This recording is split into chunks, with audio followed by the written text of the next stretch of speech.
झांसी पहुंचा शहीद सम्मान रथ यात्रा बहुजन शाहिद जाति आधार पर होते हैं उपेक्षा के शिकार भाजपा सरकार नहीं देती है उचित सम्मान। जनपद देवरिया में अंग्रेजों से देश को आजाद कराने के लिए मौत को गले लगाने वाले अमर शहीद प्रजापति रामचंद्र विद्यार्थी के स्थान पर बहुजन विरोधी सरकार द्वारा पर्यावरण कार्यालय बनाए जाने के विरोध में प्रजापति समाज के लोग विगत एक माह लगातार भूख हड़ताल कर विरोध प्रदर्शन करते रहे हैं,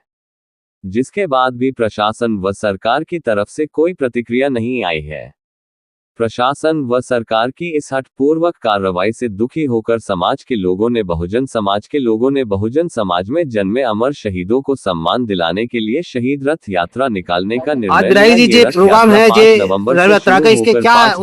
2024 तक समाप्त होगी, जिसकी अगुवाई ब्रिजेश कुमार प्रजापति, राष्ट्रीय अध्यक्ष, राष्ट्रीय शोषित समाज पार्टी युवा मोर्चा एवं पूर्व विधायक तिवारी बांद्रा, दिलीप चौधरी, राष्ट्रीय महासचिव, अखिल भारतीय संघ गाडगे महाराज साहब अम्बेडकर मिशन एवं देव रावत, राष्ट्रीय अध्यक्ष बहुजन आर्मी द्वारा की जा रही है। आज रथ प्रदेश के कई जिले व कस्बों से गुजरता हुआ झांसी जनपद में पहुंचा, जहां पर झांसी जनपद के प्रवेश द्वार पर लगी झांसी की रानी लक्ष्मीबाई की प्रतिमा पर माल्यार्पण करके रथ में आगे बाद इसके बाद झांसी को गुरुद्वारा आरटीओ के मुख्यालय के पास राष्ट्र संघ गार्ड के लिए महाराज कचहरी पर डॉक्टर अम्बेडकर साहब जी इनके इसके पश्चात किले की तलहटी में स्थित वीरांगना झलकारी बाई की प्रतिमा पर माल्यार्पण किया। जितने भी दलित पिछड़े आदिवासी अल्पसंख्यक समाज के अमर शहीद हैं, तो कहीं न कहीं सरकार के द्वारा जातीय के आधार पर उपेक्षा का शिकार है। जैसे कि जब हम लोग चौरी चौरा पहुंचते हैं तो वहां पर शहीद होने वालों में भगवान आहिर जी, नजर अली जी, लाल मोहम्मद जी, मेघी वली जी, अब्दुल्ला जी जैसे 19 SC ST OBC समाज के लोग शहीद हुए हैं। साथ ही साथ कुशीनगर में अंग्रेजों भारत छोड़ो आंदोलन के अंतर्गत शहीद होने वालों में बाबूलाल कुशवाहा जी का भी इतिहास नहीं है। लखनऊ में वीरांगना उदय देवी पासी जी, जिन्होंने 36 अंग्रेजों को मारा था और वो वहां शहीद हुई थी, उनका भी इतिहास में वर्णन नहीं मिल पाता है। इसी तरीके से जलियांवाला बाग की जब हम लोग बात करते हैं तो वहां पर शहीद होने वालों में अमर शहीद लखनऊ धोबी जी, जुलिया धोबी जी, बुद्धराम वाल्मीकि जी, मंगल मोची जी, दुर्गादास जी, इन सभी शहीदों का भी इतिहास में वर्णन नहीं है।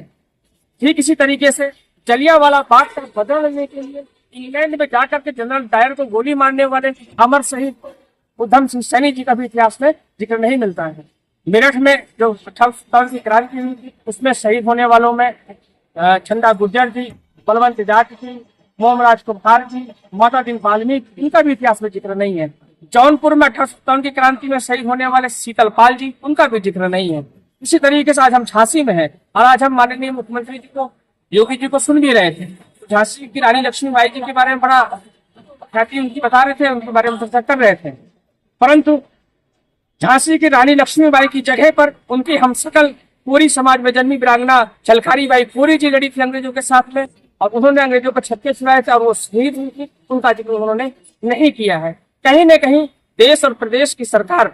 जातीय आधार पर पहले तो इंसानों के साथ भेदभाव कर ही रही थी और अब शहीदों के साथ भी भेदभाव कर रही है। हम लोग इस रथ यात्रा के माध्यम से नरेंद्र मोदी सरकार से मांग करते हैं कि इंग्लैंड की गजेटियर से सभी अमर शहीदों का इतिहास मंगा करके उनको NCERT की पुस्तकों में सम्मिलित कराया जाए, ताकि सभी की दीर्घाओं को जन जन तक पहुंचाया जा सके। साथ ही साथ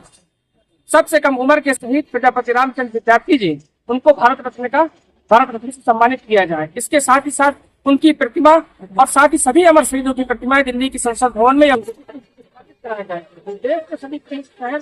नगर, चौराहे, सड़कें, हॉस्पिटल, कॉलेज, यूनिवर्सिटीज या कोई भी लाभकारी योजनाएं सरकार के द्वारा संचालित होती है, उनका नामकरण भी शहीदों के नाम से होना चाहिए। इसके साथ ही साथ हम नरेंद्र मोदी सरकार से मांग करते हैं, जब से नरेंद्र मोदी जी इस देश के प्रधानमंत्री बने हैं, लगातार वो अपने चहेतों को लिटरली एंट्री के माध्यम से IAS IPS बना रहे हैं। जैसे अभी उन्होंने हाल ही में मनोज तिवारी जी के भाई को भी IAS बनाया है, लोकसभा स्पीकर ओम बिरला जी की बेटी को भी उन्होंने IAS बनाया है। हमारी नरेंद्र मोदी सरकार से मांग है, जिस परिवार के सदस्य ने अपना सर्वोच्च बलिदान देते हुए देश के लिए वो शहीद हुए हैं, उनका परिवार आज भी गुमनाम है, लाचार है, बिना किसी सम्मान के आम नागरिक की तरह जिंदगी जीने के लिए मजबूर है। उन सभी अमर शहीदों के परिवारों को भी लिटरली एंट्री के माध्यम से डायरेक्ट IAS IPS बनाया जाए। ये रथ यात्रा कहाँ तक जाएगी सर? ये रथ यात्रा 5 नवंबर को जनपद देवरिया से शुरू हुई थी और पूरा उत्तर प्रदेश घूमने के बाद, सभी 75 जनपद घूमने के बाद 5 दिसंबर को देवरिया में ही इसका मिसाल जनसभा के रूप में इसका समापन होगा। ठीक है सर।